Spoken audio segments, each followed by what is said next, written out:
এইটো হৈছে আৰু এটা পথাৰ আমাৰ খেতি কৰাৰ কাৰণে। ইফালে আছে আমাৰ চাহ বাগিচা আৰু এইটো ছাইডত এতিয়া গোমধানৰ খেতিটো কৰা হ'ব। তো আজি অকণমান পিছতে আপোনালোকে বীজ ৰোপণৰ ভিডিঅ'টোও পাব, কেনেকৈ বীজ বোৱে সেইটো ভিডিঅ' মই আপোনালোকক দেখুৱাম।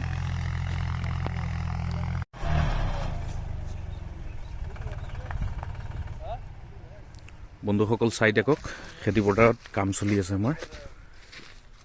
এয়া খুৰা আছে। কি খুৰা ভাল কাম কৰি আছে? অঁ, পানী চানী দিয়া হ'ল? হে অঁ অঁ, এতিয়া বীজ কেতিয়া ৰুব?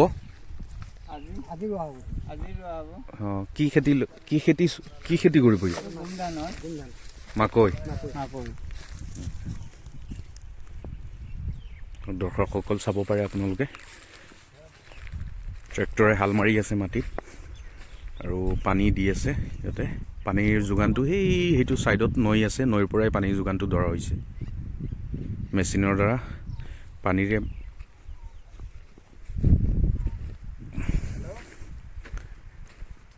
এয়া আছে আমাৰ কৰিম দাদা, বহি আছে বিন্দাছ, একো কাম চাম নকৰে। বহিবই লাগিব আৰু কি কৰি। হাল মাৰি মাৰি অৱস্থা নাই একদম। গাড়ী খালা সব বাইদেউ লাগবে।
চাওক কেনেদৰে আমাৰ খেতিয়কসকলে পথাৰত বীজবিলাক ৰুই আছে।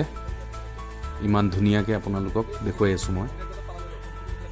চাওক শাৰী শাৰীকৈ লগাই যাব, একদম লাইনতে লগাই যাব। ভিডিঅ'টো ভালদৰে চাই থাকক শেষলৈকে। এনেদৰে ইনফৰ্মেটিভ ভিডিঅ' পাবলৈ আমাৰ ইউটিউব চেনেলটো ছাবস্ক্ৰাইব কৰক আৰু পেজটো ফ'ল' দি যাওক।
সো আজিৰ কাৰণে ভিডিঅ'টো ইয়াতে সামৰিলোঁ।